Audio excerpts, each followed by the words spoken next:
여러분하고 오늘 쿠버네티스 그 이상의 가치를 실현하는 AKS1 미래전략이라는 주제를 가지고 얘기를 좀 드리고 세 가지의 데모를 보여드리도록 하겠습니다. 쿠버네티스는 이미 업계에서 선도 오케스트레이터가 된 지 오래됐습니다. 최근에 규모를 막론하고 다양한 업종과 다양한 기업에서 쿠버네티스를 이용해서 자사의 비즈니스용 애플리케이션들을 개발하고 있습니다. 컨테이너 기반으로 애플리케이션을 개발함에 따라서 우리가 이식성이라든지 확장성이라든지 셀프 힐링 같은 그런 장점들을 누릴 수 있게 되었습니다.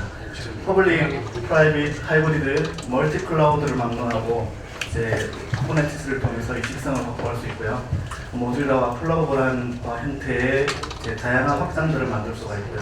그 다음에 자동 배치라든지 자동 지시작이라든지 자동 확장이라든지 이런 기능들을 통해서 쿠버네티스가 다양한 워크로드를 감당할 수 있도록 그렇게 발전하고 있습니다. 현재 2018년 3월 포버스가 얘기를 한 것에 따르면 다양한 오케스트레이션 도구들 중에 거의 쿠버네티스는 이제 거의 독보적인 상황에 이르고 있습니다. 그래서 이제 쿠버네티스를 안 쓴다는 게 이상할 정도가 된 것이죠. 이 쿠버네티스를 사용하는 것을 애저 관점에서 이제 확인해 볼 수 있는 두 가지 차트가 있습니다. 여기서 왼편의 차트는 2018년 2월부터 2019년 2월까지의 실제 AKS 외부의 유료 코어의 성장세를 나타내고 있습니다. 그리고 오른쪽 편은 동일한 기간에 AKS 커스터머들의 성장세를 보여주고 있습니다. 이 말은 뭐냐면 고객들이 이제 관리되는 AKS 인프라, 그러니까 쿠버네티스 인프라에 대한 니즈가 굉장히 증가를 하고 있다는 얘기죠. 경향을 보시면 돼요. 실제 수치도 수치지만 이 경향을 보면 어떻게 업계가 빠르게 반응하고 있는지를 확인할 수가 있습니다. 쿠버네티스의 아키텍처는 크게 네 가지로 나눌 수 있는데요. 우선은 사용자가 API 서버와 통신해서 자기가 원하는 상태를 적용하는 모듈이 한 파트가 있겠고요. 두 번째는 마스터 노드가 이제 실제 작업자 노드에 원하는 상태를 적용하는 부분이 있겠습니다. 이 마스터 노드는 API 서버와 컨트롤 관리자, 스케줄러, 그 다음에 저장소 기능, etcd 기능으로 들어가 있습니다. 여기에 세 번째로는 이제 작업자 노드에 실제 컨테이너 사이의 통신을 지원하는 가상 네트워킹이라든지 이제 이런 부분들을 지원하는 작업자 노드가 있겠고요. 작업자 노드 내부에서 이제 바깥에 있는 인터넷과의 통신을 지원하는 네트워킹 피처들이 있을 수 있겠습니다. 네, 이런 네 가지 큰 카테고리가 쿠버네티스의 거시적인 아키텍처라고 볼 수가 있습니다. 여기서 API 서버는 실제 우리가 kubectl이라는 명령어를 이용해서 통신해서 대시보드를 본다든지 실제 명령을 내린다든지 하는 부분들의 역할들을 해줄 거고요. 컨트롤 관리자는 다양한 컨트롤러들을 관리해주는 역할들을 할 거고요.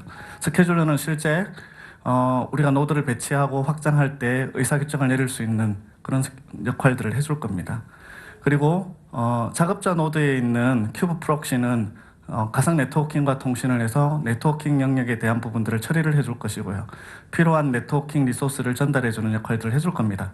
컨테이너는 이제 컨테이너 런타임으로서 우리가 배치하는 애플리케이션을 실행해주고 그 애플리케이션에 대한 관리를 해주는 역할, 배치나 설치를 하는데 담당하는 역할들을 해줄 겁니다. 이런 쿠버네티스 아키텍처를 이미 여러분들이 많이 접해왔을 것이라고 생각을 합니다. 근데 이 쿠버네티스 아키텍처를 애저는 어떻게 가져왔느냐? 이제 이게 우리의 관점이죠. 애저에서 쿠버네티스를 다루는 방식입니다. 애저에서 쿠버네티스를 다루는 방식. 기존의 쿠버네티스를 로컬에서 또는 이제 기업 내에서 온프레미스로 구축을 하게 되면 어떤 문제가 있었을까요? 업그레이드와 패치, 안정성이나 가용성에 대한 구현, 클러스터를 확장하는 데 대한 노력, 그 다음에 셀프 힐링 처리에 대한 제대로 된 구현, API 서버 모니터링을 위한 방법, 클러스터 비용은 또 어떨까요?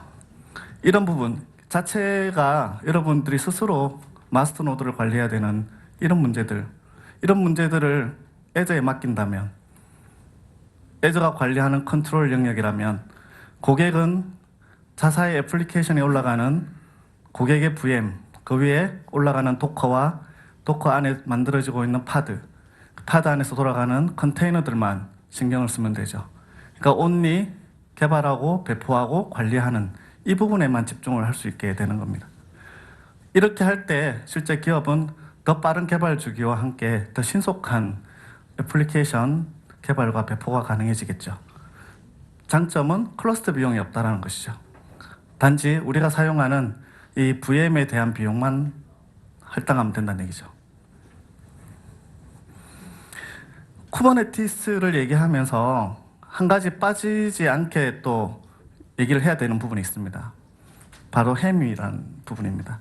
햄은 마치 Node.js에서 npm과 같은 역할을 하는 도구입니다. 그래서 햄이라는 것은 크게 보면 두 가지로 나뉩니다. 햄 클라이언트와 틸러로 나뉘고요. 햄 클라이언트는 실제 여러분들이 차트라는 것들을 관리하고 배포하고 하는 역할들을 할 수 있는 클라이언트 도구고요. 햄 클라이언트는 틸러와 이제 gRPC로 통신을 합니다. 틸러는 쿠버네티스와 통신을 해서 실제 차트를 인스톨하고 이제 필요할 때마다 이제 또 릴리스에 대한 관리를 할 수 있고요. 뭐 필요 없으면 삭제할 수도 있고요. 그다음 햄 클라이언트는 어떻게 만드냐면 햄 클라이언트에서는 이제 차트를 만들고 이제 차트를 실제 업데이트하고 하는 부분들을 실행을 하는데요. 여기서 차트라는 거는 패키지를 매니지먼트 할 수 있는 리소스가 패키지에 필요한 리소스들을 패키징하는 데 필요한 개념이라고 생각을 하시면 됩니다. 일종의 디렉토리 구조로 되어 있고요. 좀 이따가 제가 데모로 보여드릴 때 잠깐 확인을 해드릴 건데 이 차트를 다루는 핵심적인 기능들을 제공합니다. 그리고 기존의 퍼블릭 차트들을 가져올 수 있는 레포지토리가 있고요. 또 프라이빗 차트를 다룰 수 있는, 그리고 애저 컨테이너 레지스트리를 통해서 여러분들이 차트를 배포하고 관리하실 수도 있습니다. 자, 그러면 중요한 거는 실제 해보는 거죠. 그죠? 그래서 여러분들한테 이제 햄을 사용해서 ACR에 있는 애저 컨테이너 레지스트리에 있는 이미지를 AKS로 배포하는 내용을 한번 보여드리도록 하겠습니다.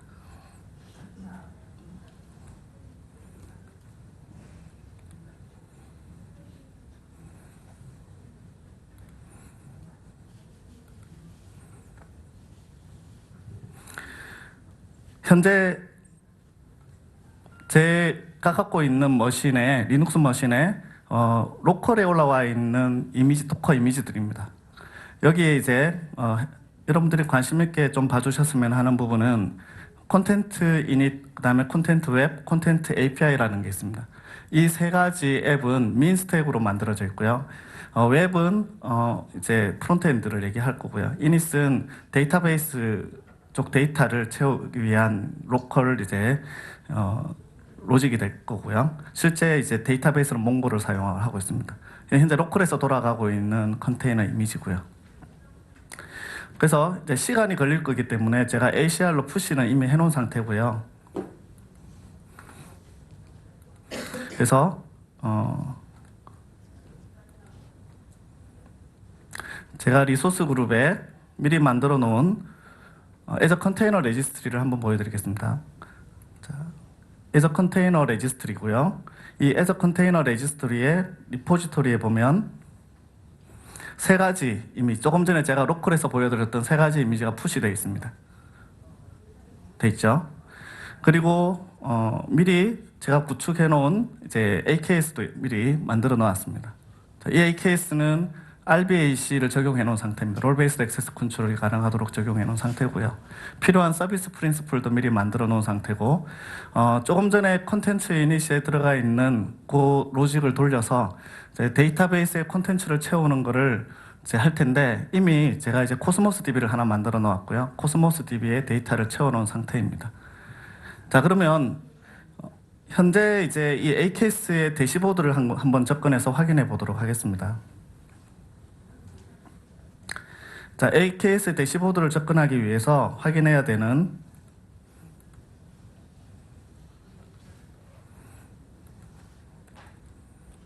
작업을 좀 해보도록 하겠습니다.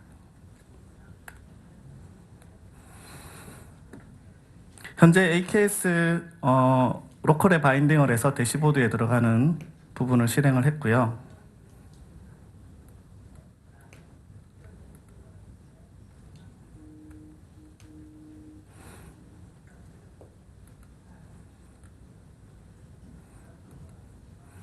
지금 보여지는 부분이 이제 AKS의 대시보드입니다. 현재 제가 디플로이 해놓은 건 API 부분을 ACR에서 AKS로 디플로이 해놨고요. 웹은 디플로이 하지 않은 상태입니다. 데이터베이스는 이제 앞서 코스모스 DB에 디플로이를 했고요. 여기 이제 잡으로 돌렸기 때문에 잡을 확인을 하면 여기 이닛 잡이 있고요. 이닛 잡에서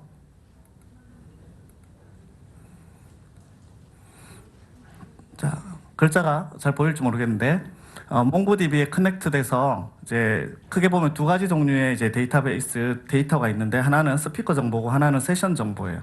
스피커 정보와 세션 정보를 이닛을 통해서 올려놓은 상태입니다.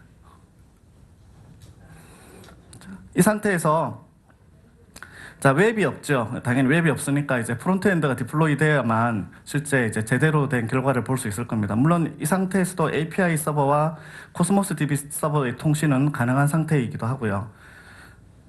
그래서 이제 보통 이제 프로그래밍 우리가 라이브로 코드를 치면 실수할 때가 많으니까 제가 미리 작성을 해놨어요. 그래서 바로 실행을 해서 결과를 보도록 하겠습니다. 두 가지를 해볼 건데요. 햄 차트를 이용한 설치를 하기 전에 가장 일반적인 AKS에 설치하는 가장 일반적인 이제 야물 파일로 하는 큐브스티엘 가지고 크리에이션 하는 작업을 해보고 그 다음에 크리에이션 된 거를 다시 딜리션하고 딜리트하고 그 다음에 다시 햄 차트를 가지고 설치하고 햄 차트를 딜리트하는 부분들을 한번 보여드리도록 하겠습니다. 햄 차트는 좀 이따가 제가 만들 때 햄 차트의 구조가 어떻게 되어 있는지 잠깐 보여드릴 거고요. 자, create하는 제 명령을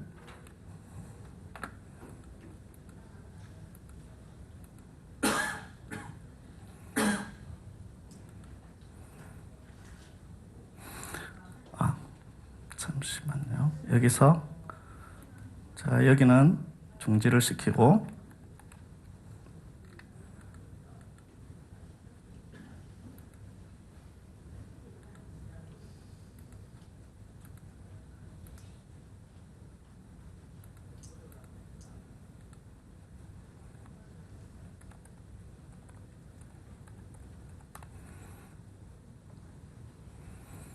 자, 지금 웹 크리에이티드, 서비스 크리에이티드라는 이제 메시지가 떴죠.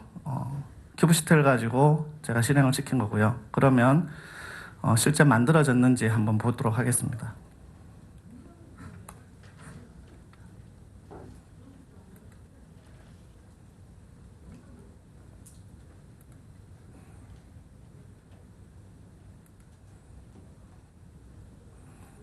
서비스를 가서 지금 웹이 만들어지고 있고요. 예, 시간은 한 1분 내에 만들어집니다. 자, 여기서 웹에 들어가면 이건 웹 서비스고요. 실제 이제 파드는 이렇게 만들어져 있죠. 현재 파드는 정상적으로 다 올라왔고요. 그러면 웹이 올라왔다면 다시 네, 이제 웹이 다 올라왔죠. 자, 이 웹에 주소가 있습니다. 퍼블릭 주소죠. 클릭을 해보겠습니다. 자, 웹사이트가 열려야 되겠죠. 네. 새로 고침을 한번 해주면.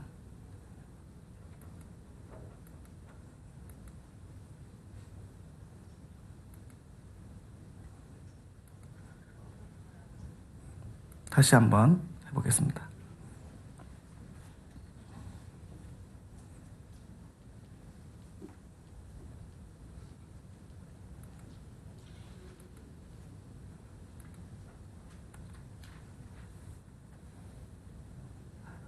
네, 이제 올라왔네요. 그죠? 자, 여기 보시면 콘토소 뉴로 2017이라고 하는 웹사이트입니다. 자, 이 웹사이트에 아까 스피커와 세션 정보를 가져오는 DB가 연결되어 있죠. 그래서 한번 보도록 하겠습니다. 스피커 정보 제대로 가져오고 있고, 이건 DB를 연결해서 갖고 오는 코스모스 DB에 있는 데이터를 갖고 오고 있는 부분입니다. 그죠? 지금 제가 작성한 이 디플로이 해드려서 보여드리고 있는 이 부분은 실제 여기에 있는 web-deploy.yml 파일과 web-service.yml 파일을 작성해서 올린 겁니다. 그럼 이 YML 파일 안에는 어떤 내용이 들어있냐면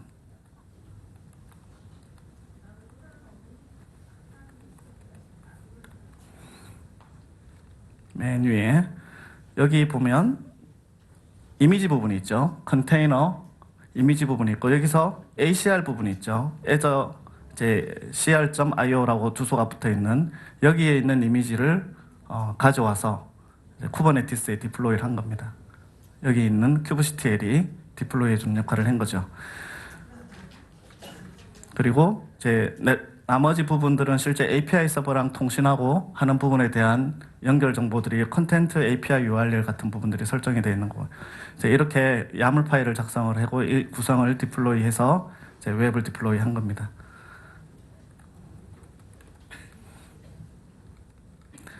자, 그러면 조금 전에 이제 디플로이 했던 거를 다시 지우고 다시 한번 시간이 없으니까 빨리빨리 해보겠습니다. 이제 크리에이트 했던 걸 딜리트 하는데 차이점은 이제 아까 서비스 컨피그 트루 부분을 빼버리면 됩니다. 여기서 빼고 제가 다시 여기서 하면 딜리티드 됐죠. 그렇죠? 그러면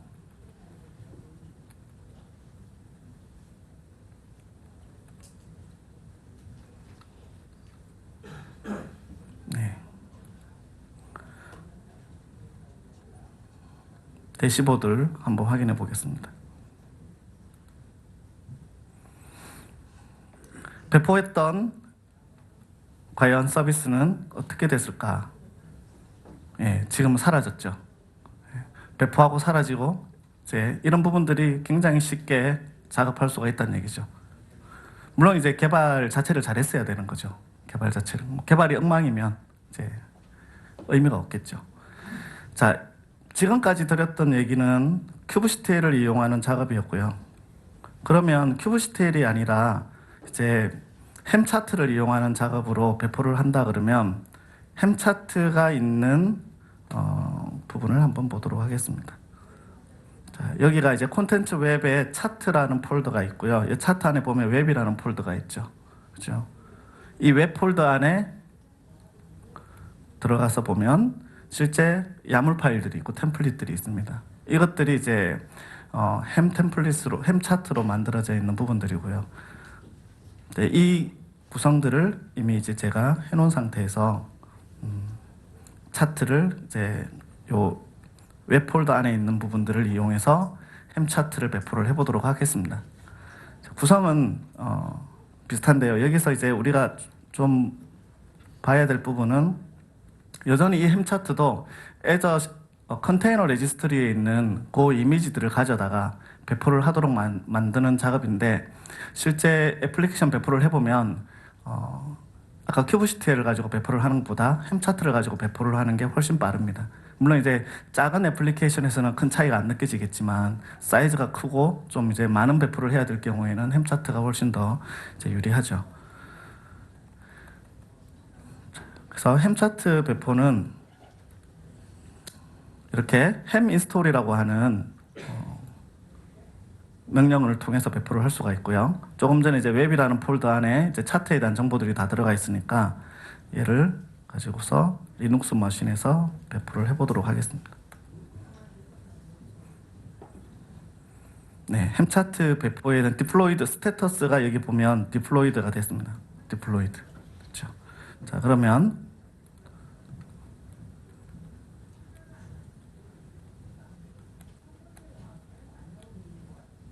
한번 대시보드를 확인해 보도록 하겠습니다.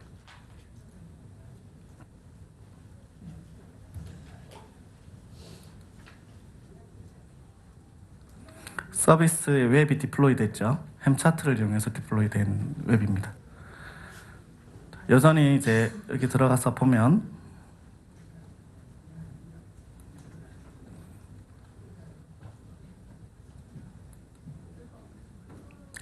지금 이제 웹 디플로이가 다 됐죠. 다시 클릭해서 웹사이트에 연결을 해보겠습니다.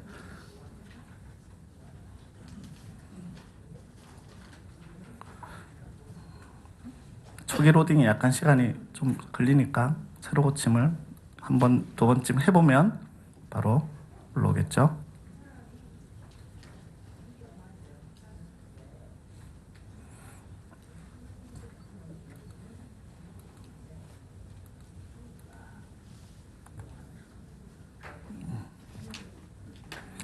이렇게 햄 차트를 가지고 디플로이를 하는 거고요. 햄 차트의 구조는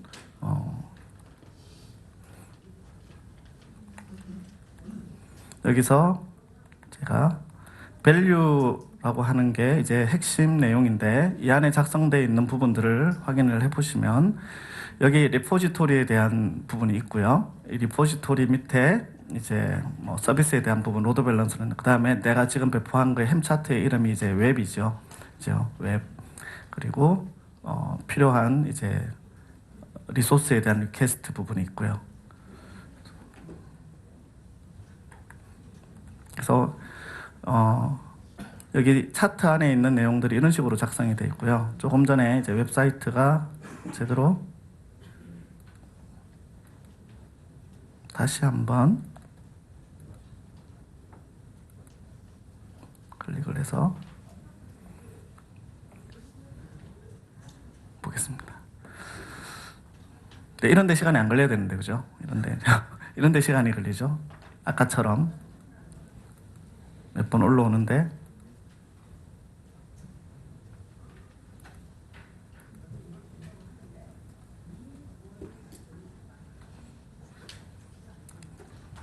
자, 햄 차트도 삭제하는 방법은 이렇게 이제 햄 딜리트라는 걸로 삭제를 할 수가 있고요. 이게 햄 현재 올라가 있는 부분을 확인할 때는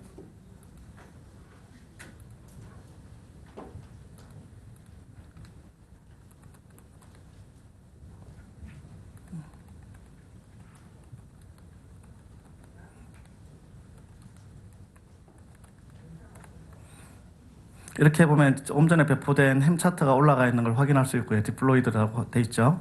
확인할 수가 있고요.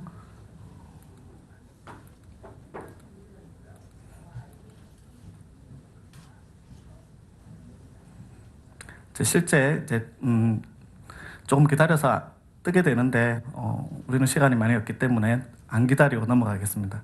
네, 요거는 이렇게 정상적으로 배포된 것만 확인을 하시면 될 것 같고요. 이 햄을 딜리트 할 때는 이렇게 이제 딜리트 명령을 쓸 수 있습니다. 근데 이렇게 딜리트 명령을 쓸 때는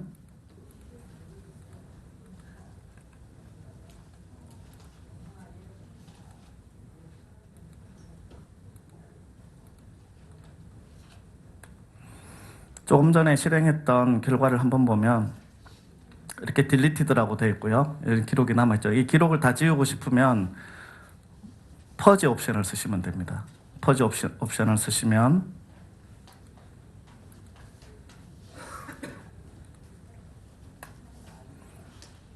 실제 햄의 리스트가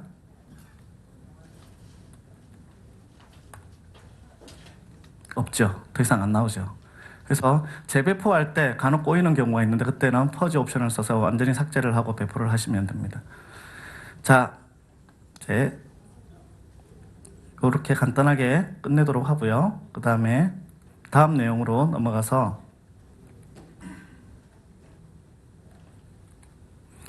가상 노드에 대해서 설명을 드리겠습니다. 조금 전에 제가 이렇게 단순하게 조금 배포를 했는데요. 만약에 이제 우리가 많은 애플리케이션을 배포를 한다 그러면 노드가 부족할 수가 있습니다. 그래서 계산 용량을 탄력적으로 신속하게 프로비저닝 하면 좋은데 노드를 증가시킬 수도 있습니다. 노드를 증가시킬 수 있는데 그 노드를 증가하는 아까 실제 물리적인 노드가 증가되는 겁니다. VM이 증가되는 겁니다. 만약 그렇게 VM을 증가시킨다면 시간이 얼마나 걸릴까요? 물론 클라우드에서 시간은 그렇게 오래 걸리진 않습니다. 근데 만약에 미션 크리티컬한 애플리케이션이라면 그 시간조차도 굉장히 아까울 수 있죠. 제가 어제 저녁에 테스트를 해보니까 노드를 하나 늘릴 때 AKS에서 노드를 하나 늘릴 때 대략 3분 20초에서 4분 정도까지 걸렸습니다. 물론 사이즈에 따라서 좀 다르긴 하지만 근데 지금 그 4분, 3분 정도의 시간도 굉장히 아까운 시간이라 그러면, 그리고 굉장히 빠르게 늘려야 된다면, 계산 용량을 더 탄력적으로 늘릴 수 있다면, 그리고 그런 VM조차도 관리하지 않아야 된다면, 그러면 어떨까요? 이렇게 필요에 따라서 순식간에 늘릴 수 있다면 좋겠죠. 이걸 이제 AKS에서 버추얼 로드라고 하는 개념으로 제공을 합니다. 이 버추얼 로드는 ACR라고 하는 Azure 컨테이너 인스턴스를 기반으로 하고 있고요. 컨테이너 인스턴스에 있는 내용을 이용해서 이제 실제 AKS가 컨테이너 인스턴스와 통신하는 가상 네트워크가 연결되고 AKS를 통해서 다룰 수 있도록 만들어주는 겁니다. 근데 여기에 들어가는 기술이 버추얼 큐블렛이라고 하는 기술입니다. 이 버추얼 큐블렛이라는 기술을 이용하면 전통적인 큐블렛 같으면 우리가 각 노드마다 이제 파드와 컨테이너에 대한 구현을 다 해야 돼요. 그런데 버추얼 큐블렛을 쓰게 되면 버추얼 큐블렛 그 자체가 노드로 배포가 되기 때문에 자체 API를 가지고 바로 우리가 필요한 이제 애플리케이션들을 배포하고 관리하고 확장시킬 수가 있습니다. 아까 제가 4분 정도까지 최대한 4분 정도까지 걸릴 수 있다고 그랬는데 이 버추얼 로드를 사용하는 방법으로 한다면 훨씬 짧은 시간에 배포를 하실 수가 있어요. 자, 그래서 가상 노드를 사용해서 서비스를 빠르게 확장하는 예를 한번 보여드리도록 하겠습니다. 그러니까 실제 우리가 노드를 확장해야 된다면 이제 예를 들어서 이렇게 해야 될 겁니다.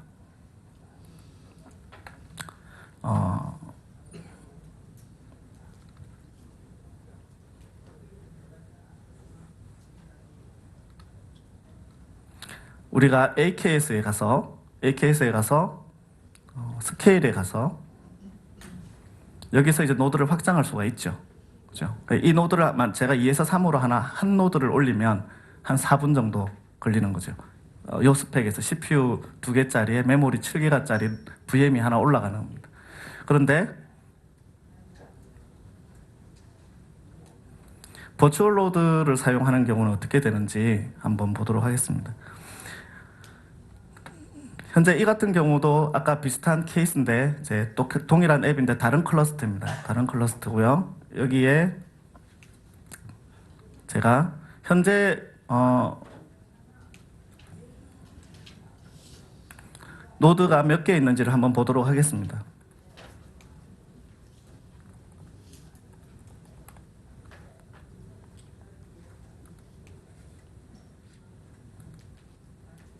네, 대시보드에 연결됐으니까 새로 고쳐서 한번 확인을.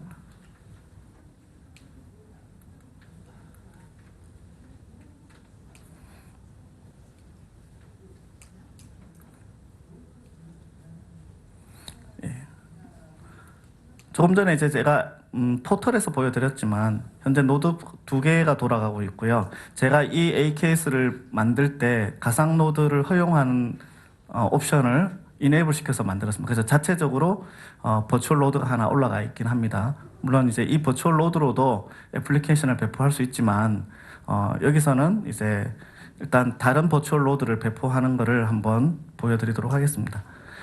자, 버추얼 로드를 배포하기 위해서 제가 정보를 좀 가져오도록 하겠습니다.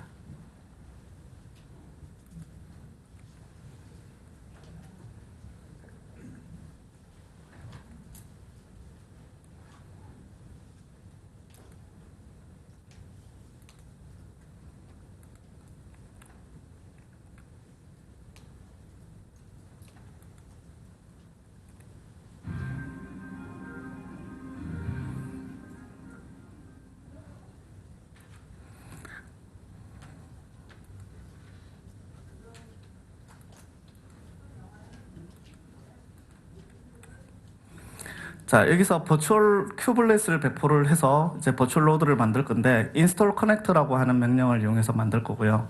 그 다음에 실제 이제 이렇게 버추얼 로드에 배포되는 YML 파일을 만들어서 아까 웹 컨테이너를 배포하도록 한번 해보도록 하겠습니다.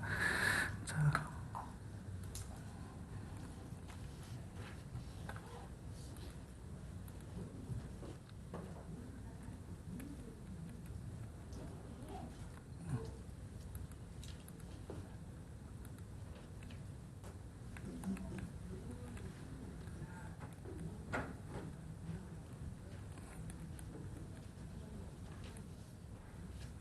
인스톨 커넥터 명령을 로케이션은 제페니스트 아직 한국에서는 지원되지 않거든요. 네, 현재 아시아에서는 이제 동남아시아 그다음에 일본 이렇게 지원이 되고 있고요. 지금 버추얼 노드를 배포를 했죠. 노드를 두 개를 배포했습니다. 리눅스 노드와 윈도우즈 노드를 배포했어요. 그런데 이렇게 배포했으면 아까 이제 실질적으로 일반 노드를 배포할 때 4분이 걸린다니까 두 개의 노드를 배포한다면은 뭐 8분 정도 걸리겠죠. 근데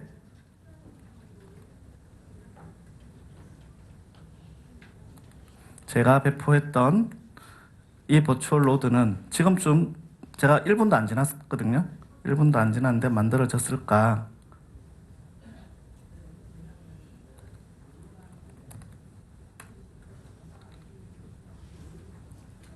예. 대시보드를 확인해 보도록 하겠습니다.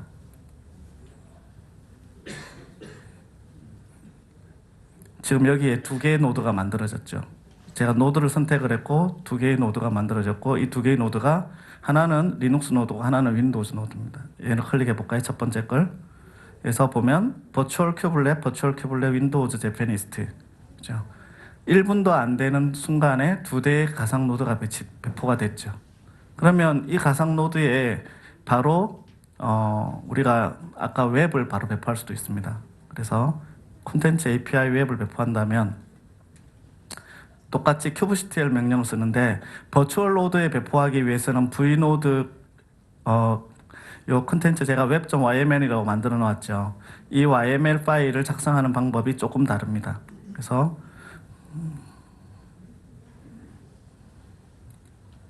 그거를 잠깐 확인하고 넘어가겠습니다.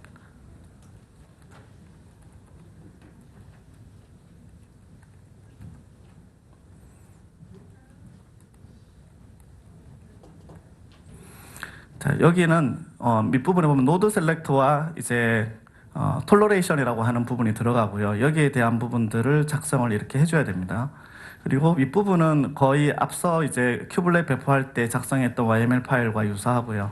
여기에서 여전히 CR 아까 컨테이너 레지스트리에서 이미지를 갖고 와서 이제 배포를 하는데 버추얼 로드 조금 전에 배포한 버추얼 로드로 배포하도록 그렇게 한 겁니다. 그래서 버추얼 로드를 배포할 경우에 똑같이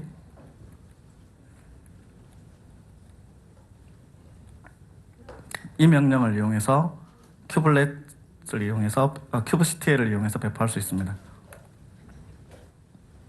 네, 배포가 크리에이트 됐죠.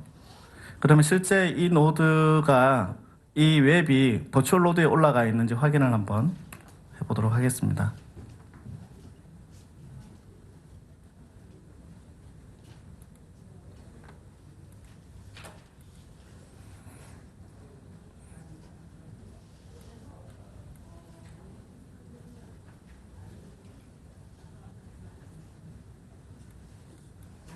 서비스를 확인해 보겠습니다.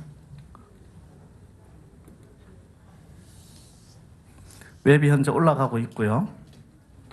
그 다음에 실제 이 웹이 어디에 올라가 있는지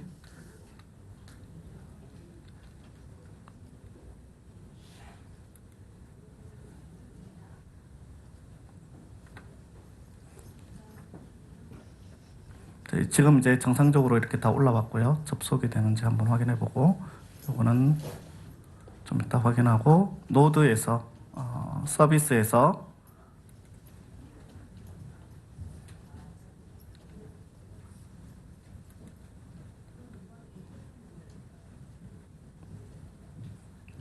웹에 여기 올라가 있네요. 그죠? 버추얼 로드 ACI 리눅스에 올라가 있네요. 그러니까 앞서 만든 버추얼 로드에서 이제 봤던 부분들이죠. 네.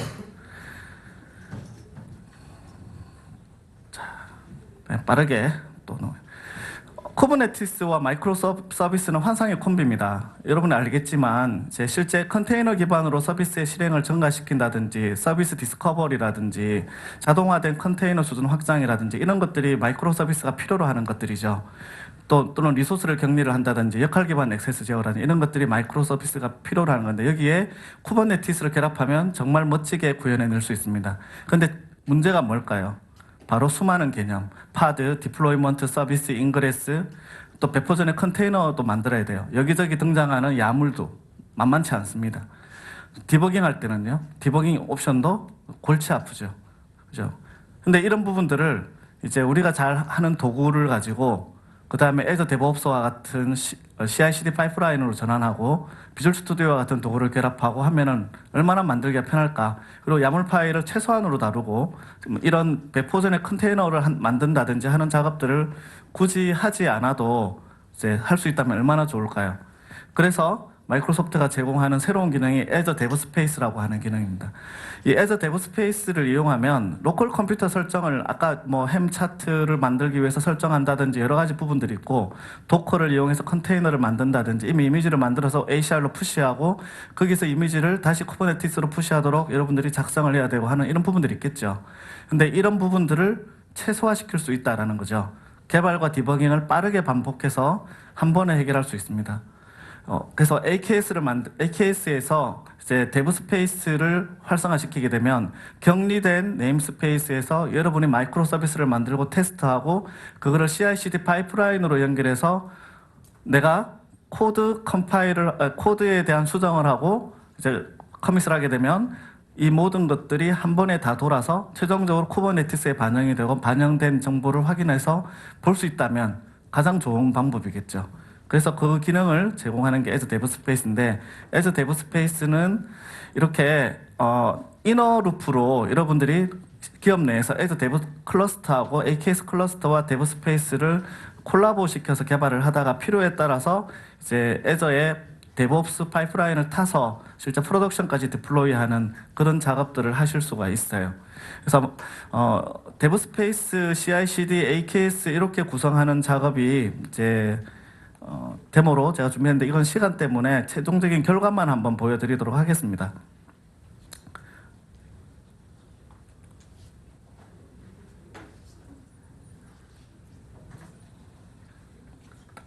제가 어떤 결과를 보여드릴 거냐 하면요. 여기 데브 스페이스라고 하는 리소스 그룹에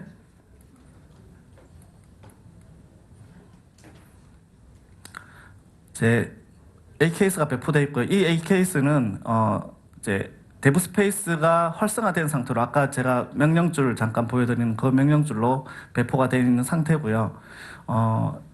현재 여기 애저 데브옵스에 이제 리소스 레파지토리들이 있고 여기 깃허브랑 연결이 되어 있는 상태고요.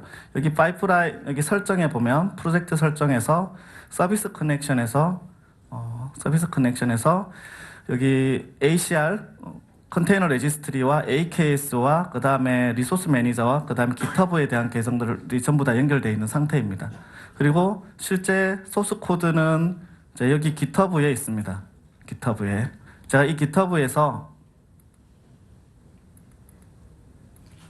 소스 코드를 예를 들어서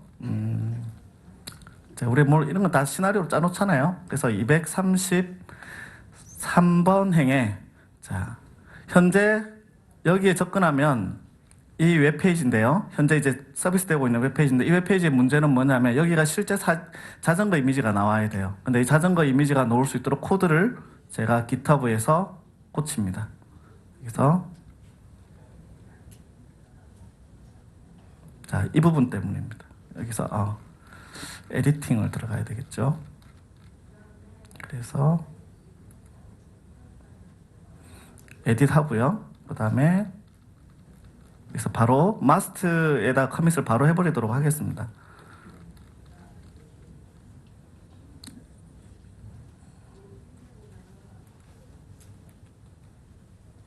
여기를 주석 처리하면 해결이 됩니다. 이렇게 했고요. 그 다음에 커밋 체인지를 하겠습니다. 마스트에 브랜치에다가 다이렉트로 커밋했죠. 그러면 애저 데브옵스에서 파이프라인에서 어떻게 되는지 지금 이제 이벤트 기반으로 트리거돼서 돌아가고 있습니다. 이게 조금 있으면 이제 변경이 될 거예요. 그리고 제가 조금 전에 배포된 쿠버네티스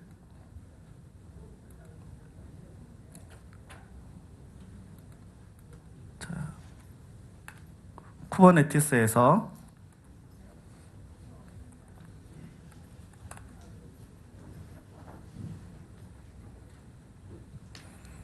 대시보드에서 한번 보도록 하겠습니다. 데브스페이스를 배포를 했기 때문에 데브스페이스의 네임스페이스가 만들어져 있고요. 그 만들어져 있는 네임스페이스에 자, 새로 고쳐서 한번 보도록 하겠습니다. 네. 현재 여기 네임스페이스가 데브스페이스죠. 데브스페이스로 설정을 해놨고요. 여기 보시면 네임스페이스가 데브스페이스고 현재 이런 앱들이 올라가 있고요.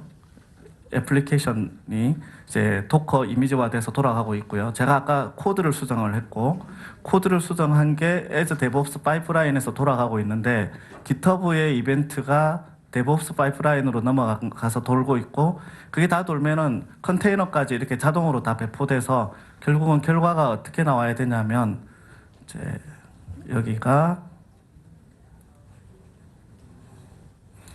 여기 빌드 되고 있죠. 자, 이 말은 조금 이따가 이제 보란 얘기인데 제가 내용을 조금 더 진행하고 이제 돌아와서 이게 다 된 거를 확인하도록 하겠습니다.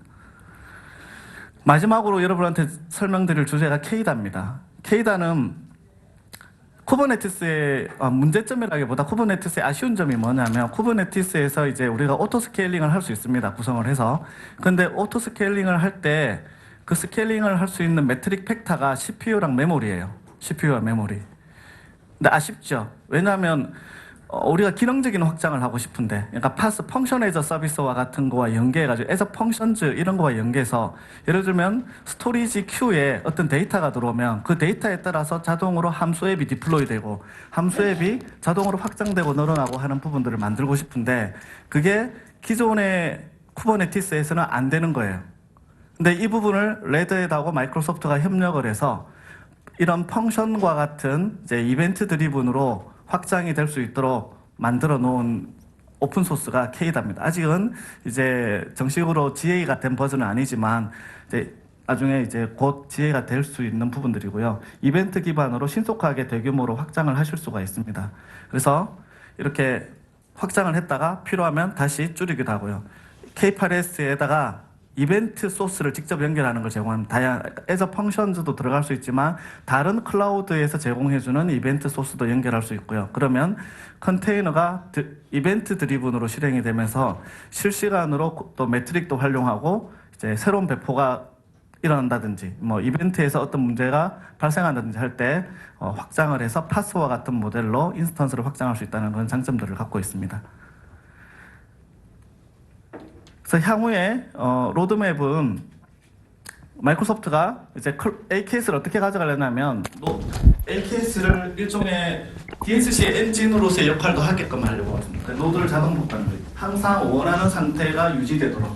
그래서 DSC 개념으로 DSC 엔진의 역할도 할 수 있는 그런 부분들도 고려를 하고 있고요. 그 다음에 클러스터 자동 업그레이드라든지 선점형 VM으로 비용을 좀 사실 VM 비용이 가장 높으니까 VM 비용을 낮춘다든지 지금은 이제 AKS 클러스터 API 서버 연결할 때 퍼블릭 네트워크를 통해서 연결하고 뭐 이렇게 하는 부분이 있는데 이걸 프라이빗 노드 클러스터로 해서 가상 네트워크로 제한하는 기능이 없거든요. 그런 부분들을 집어넣을 거고요. 그 다음에 Azure 액티브 디렉토리와 연계해서 Azure 액티브 디렉토리에서 제공하는 ID를 이용해서 이제 Azure 내부에서 제공하는 다른 서비스들하고 안전하게 통신하는 기능 이런 것들, 그 다음에 고가용성에 대한 부분, 그 다음에 이제 시크릿 자체를 클러스터 외부에서 중앙 집중식으로 저장하게 하는 이런 키볼트 플렉스 볼륨 같은 것들이 향후에 놓을 기능들입니다.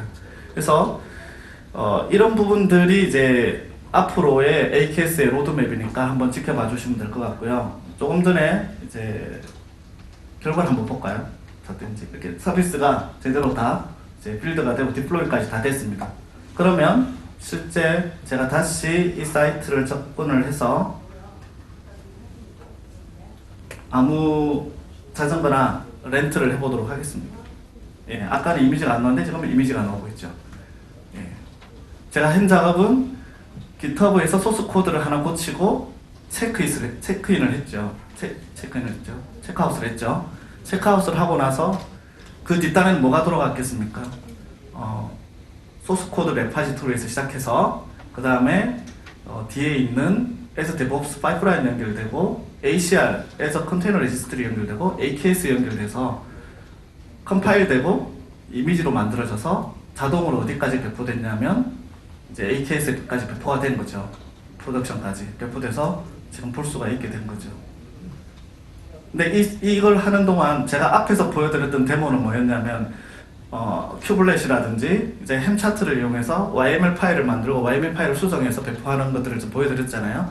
근데 조금 전에 데모에서는 YML 파일이나 이런 것들이 이제 있기는 있는데 그게 굉장히 최소화되어 있거든요. 그걸 직접 건드릴 필요가 거의 없고 한 번만 세팅을 해놓으면 전체의 개발 파이프라인, 개발 사이클 자체가 자동화돼 버리는 거죠. 이거를 AKS 자체를 개발팀이 공유 클러스터로 사용해서 마이크로 서비스를 개발한 다음에 테스트하고 디플로이하고 하는 거를 일관성 있게 제공할 수가 있는 거죠. 이러면 소스 코드에 개발자가 수정하고 업데이트하면 실제 AKS까지 한 번에 배포돼서 테스트할 수 있다는 얘기죠.